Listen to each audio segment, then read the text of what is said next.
Her Royal Highness has been president of the Royal Osteoporosis Society for over 20 years. It's her longest patronage, and it's something that's very close to her heart because this devastating condition has affected her family. The condition causes bones to weaken and to break or fracture very easily.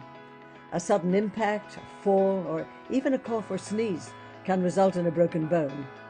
Now, it's estimated that 90,000 people a year miss out on treatment for osteoporosis, partly as they're just not aware of it. And that's something the Duchess is fighting to change. I'm sure in your position, you're asked to be involved with many, many charities. What's so special about this particular one?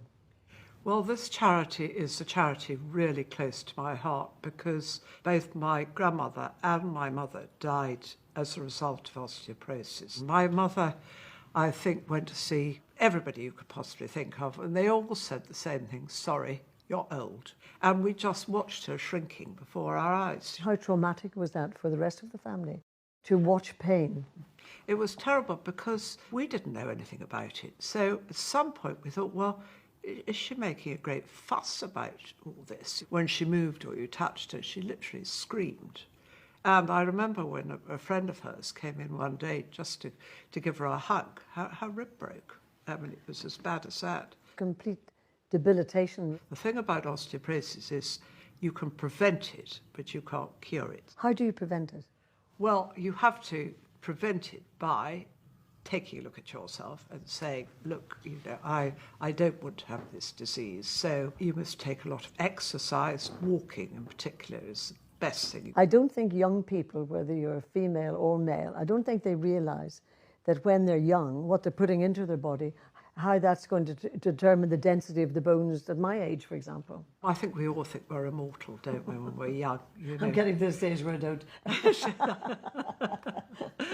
That age, you think, oh, that's not going to, you know, poor old people, it's not going to touch me. I'd love to see more young people understanding about it, not just thinking, you know, poor old bats, you know, we're going to get old and, you know, that's what's going to happen to us. But actually understanding, you know, what actually happens and how they can prevent it.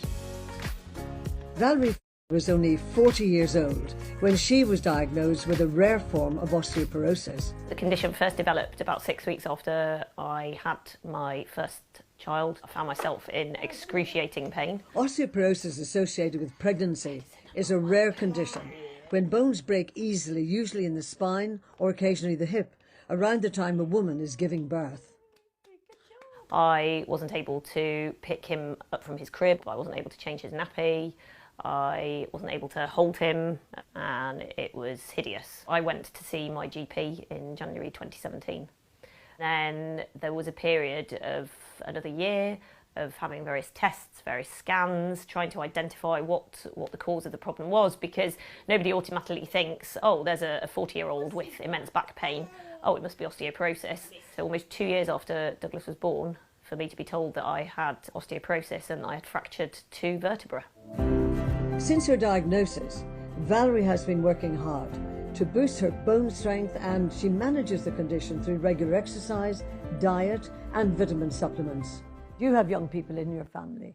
Do you worry about them? Do you get that message across? Or I do are they worry prepared about to listen? I think my daughter's generation does listen now. It's just getting it through to grandchildren, but they're, you know, starting to be teenagers. And I would show them pictures of my mother, the before and the after she got osteoporosis. I would make them look at these photographs and say, look, if you don't take care, that's what will happen with you. Of course, there could be people watching today who have been diagnosed with it, have a suspicion that maybe they might have it.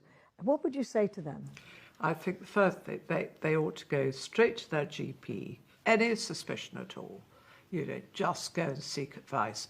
Ring up the helpline in the ROS, because they will direct you to the right source. The Royal Osteoporosis Society was quite a new organisation when the Duchess first became involved. Craig Jones is the chief executive. Craig, the Duchess is very, very enthusiastic about her role within the society. What has improved? The treatments have really come forwards, and we're pretty confident that in due course there'll be even better treatments. And is that done by injection or tablets or what? It's a combination of both. So the point that you're at in terms of the disease will dictate whether or not you take oral medication or injectable medication. We know that if we intervene early, we can save people many avoidable fractures. It's hard to get that message out to young people, isn't it? It is. We find it very challenging. I think the reason for that is that people think about their muscles and their weight. Hardly any of us think about our bones. And too few of us know that our skeletons are alive. The skeleton actually replaces itself in whole once every decade. So it's always changing. We can pay into it and protect it. It's a message the Duchess is also very keen to pass on. I felt I owe it to my mother and my grandmother, who, my mother was a wonderful mother. And I feel at least I'm doing something for her by helping other people suffering from what she suffered from. So I hope wherever she is, she might be pleased that actually something is now being done about a disease which in her day wasn't acknowledged at all.